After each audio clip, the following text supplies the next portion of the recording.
Grüß euch! Wer mir über die Schulter schaut, kann schon lesen, wo ich bin. Das ist der Wanderparkplatz Litzeldorfer Tal in Litzeldorf an der Kirche. Und von da aus gehe ich heute mit euch auf den Farnpoint. Auf geht's!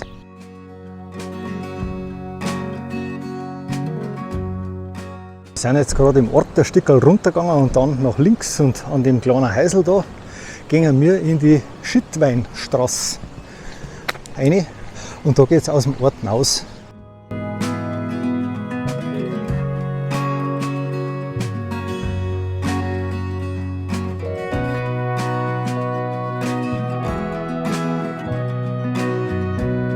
Ja, das erste Stückerl geht jetzt leider auf der Teerstraße rauf und jetzt gehen wir so halb rechts Richtung Farnpoint rüber. Da starten wir jetzt in unserer Wanderung.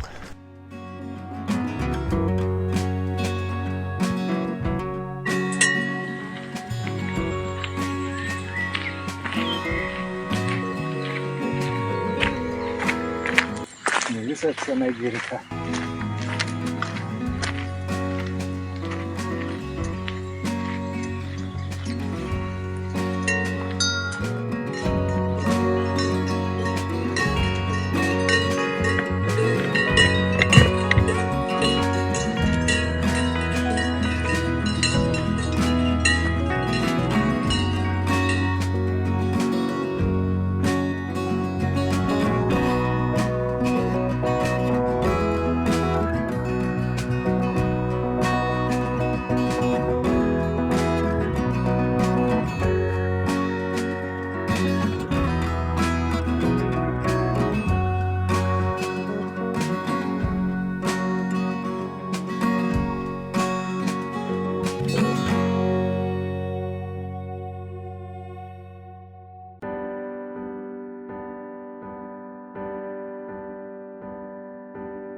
Ich bin gerade auf dem Holzweg unterwegs, also wortwörtlich.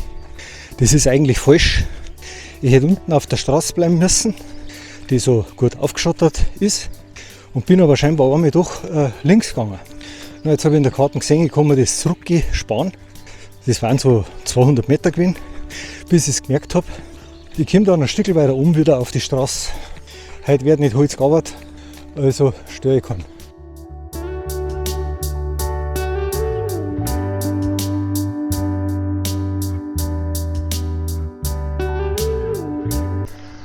Ja, ich bin ja falsch gegangen und jetzt komme ich gerade zu der Stelle, wo ich eben dann wieder auf die Straße zurückkomme. Da gehen wir jetzt den Weg dann über. Der wird ziemlich flach, fast auf derselben Höhe übergehen. Dann kommen wir wieder auf die Straße.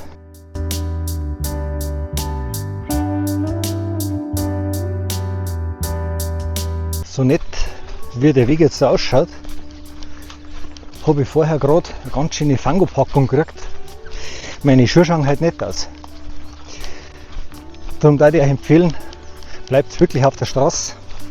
Ich würde jetzt im Nachhinein die eine Kehr wieder zurückgehen. Aber ist ja wurscht, jetzt haben wir es probiert. Dann gibt es halt einmal was ich nicht zweimal machen werde. Ja, jetzt geht es da wieder ein Stück bergab und jetzt ziehe ich aber gerade auf ein kleines Hüttal durch. Da kürze ich jetzt ab, weil auf der Karte habe ich gesehen, dass die direkt an der Straße steht. Da geht bestimmt ein Stückchen Weg um. Dann brauche ich nicht absteigen und dann wieder auf. Ja, ist ausnahmsweise, sonst laufe ich normal kaum durch seine Wiesen durch. Aber ich glaube, da mache ich als Einzelner nicht viel kaputt. Wie gesagt, ich empfehle euch, bleibt auf der Straße, weil da ist es so nass auf einer Strecke von vielleicht 30, 40 Meter und man kann halt auch nicht ausweichen.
So, jetzt bin ich wieder zu weit gegangen. Jetzt habe ich gerade da die Aufnahme gemacht von der Aussicht und stelle gerade fest, dass das GPS zurzeit so eine dermaßen Abweichung hat. Ich hätte da unten anders gehen müssen. Jetzt sehe ich gerade, es gibt wieder so einen kleinen Abkürzer danüber. Das kommt mir gerade gelegen, es fängt gleich zum Nieseln an. Und jetzt kürze ich dann über auf die Straße wieder ab. Das ist halt schon verrückt, das hat man letztes Mal schon gemerkt, wie ich am Wandberg gegangen bin. Da war ich auch schon gefühlt, da vielmehr mit meinem Marker total neben der Straße unterwegs, was natürlich nicht gestimmt hat, wenn ich genau draufstehe. Und heute ist das wieder so. Also auf Navi und GPS kann man sich im Moment wirklich nicht so verlassen. Wir wenn bloß 1 oder 2 Satelliten zur Verfügung stehen. Und das Handy kann es wahrscheinlich gar nicht wegrechnen über Funkmasten, weil nicht viel noch da sind. Und dann kommt sowas zustande. Also, ich habe ja schon ein paar Mal gesagt, verlasst euch nicht auf die Navigation vom Handy. Das ist einfach nicht genau genug. Jetzt gab ich das Ganze wieder und ich werde wieder in Karten reinschauen.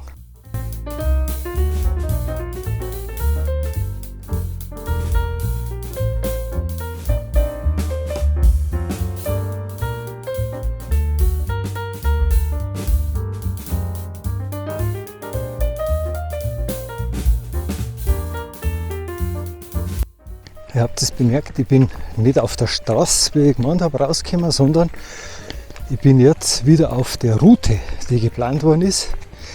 Und da sind jetzt auch viele rote Punkte und einmal ein Pfeil an die Bahn dran. Das ist nicht irgendwie mächtig beschriftet oder markiert. Man muss wirklich dann eventuell in Touren von Rucksack Taxi, blende euch den QR-Code wieder ein. Und da werde ich garantiert nicht den Original-Track zur Verfügung stellen, sondern ich werde euch die Tour so überarbeiten, dass ihr richtig rauf geht. Schön langsam kriege ich es ein bisschen raus, in welche Richtung die Abweichung vorhanden ist. Und wenn man noch ein bisschen stehen bleibt, dann zeigt es auf einmal, dann springt es auf einmal ein paar Mal so die Karten. Und jetzt geht es da rechts rauf. So ist es auch geplant vom Autoaktiv. Und auch diesmal mit der Autoaktiv-Karten übrigens. Da ist nichts, dass wir jetzt nach OpenStreetMap gehen. Da geht jetzt das letzte Stück halt scheinbar so einen Steig auf. Und ich schätze mal, die haben halt weniger verwirrend wie die ganzen Straßen. Da ist ja ein Straßennetz drauf, das ist irrsinnig. Und dann ist einmal ein bisschen mehr Schotter, einmal ein bisschen weniger. Und weißt manchmal gar nicht, was drauf bist, vor allem wenn es eben so wie heute das GPS ein bisschen aus dem Ruder läuft. Ich hoffe, jetzt laufen die letzten Meter, da sind wir nämlich schon drauf, einigermaßen normal.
was für ein Durcheinander heute darauf.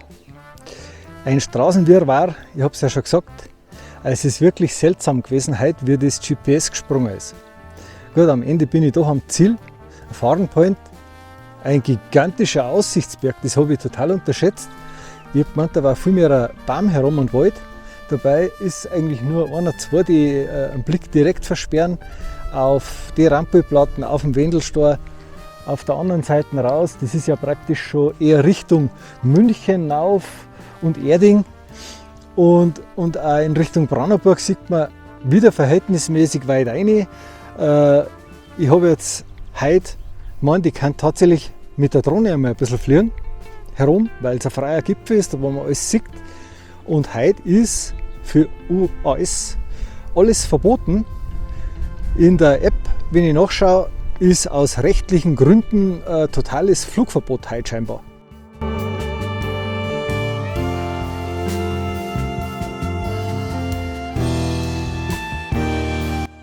Und jetzt werde ich praktisch da herum an der Huberalm, heißt die, meine, vorbeigehe. Und geht es jetzt erst ein bisschen Richtung, man sieht ja Rambouillet-Alm rüber. Da ist unterhalb die Schurbrei-Alm. Und wir müssen natürlich dann schon aufpassen, wo es links geht, weil in Braunerburg möchte ich nicht rauskommen.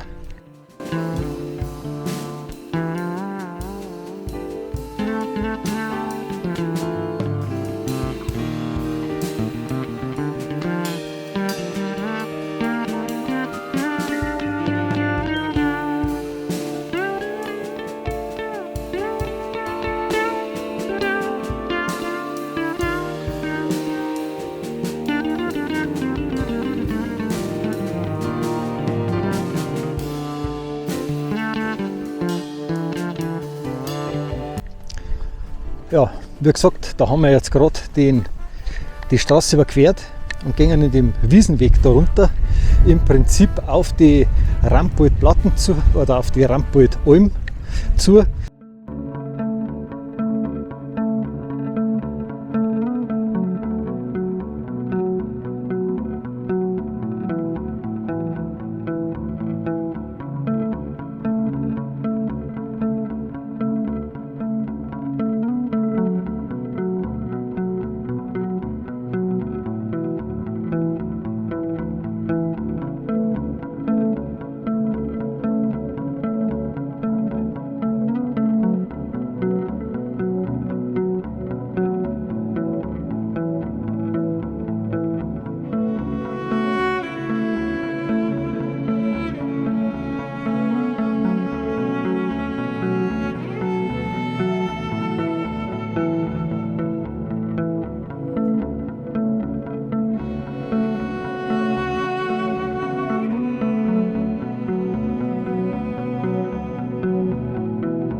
Da ist jetzt auch geschrieben, Schlupfgrabalm. Und andererseits darf man eben nicht da gerade weitergehen. Da kommt man über zur Schurbrei. Wir müssen links runter.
Da teilt sich jetzt der Weg.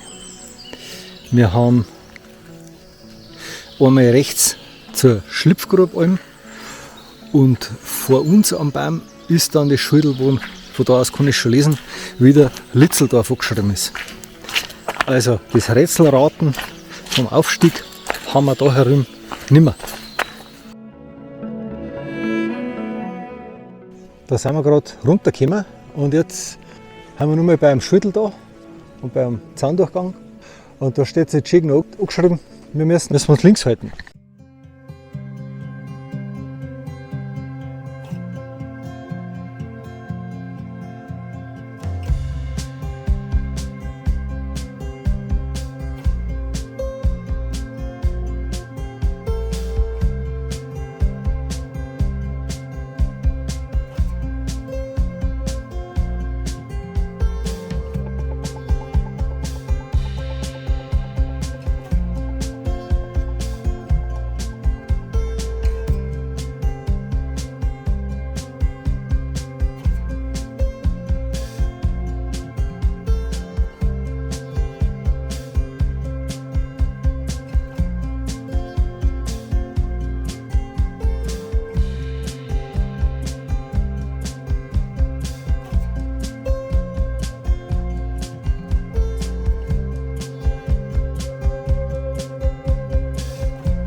Das war halt ein seltsamer Tag in zweierlei Hinsicht. Einmal die komische Wegführung drauf, wo mir das GPS viel geleitet hat. Und dann natürlich auch die Tatsache, dass man einen Drohnenflug verweigert hat. Und erst jetzt beim Runtergehen habe ich dann nochmal geschaut, da war es auf einmal wieder erlaubt. Und darum muss ich sagen, war es heute schon eher fast ein bisschen überflüssig teilweise. Aber trotzdem, insgesamt wieder ein bisschen was da. Eine schöne Tour war es trotzdem. Ich darf halt nur auf der Seite rauf und runter gehen und nicht, wie ich gemeint habe, als Runden, weil die andere Hälften, so wie ich hinaufgegangen bin, das ist eigentlich überflüssig, braucht man nicht unbedingt. Ich verabschiede mich wieder und sage danke fürs Zuschauen. Vergesst bitte nicht, den Kanal zu abonnieren und viel Spaß beim Nachwandern. Schaut euch einmal die Liste Touren von Rucksacktaxi an. Sie ist sortierbar, filterbar. Ihr könnt euch besser informieren als wir nur in einer Wander-App.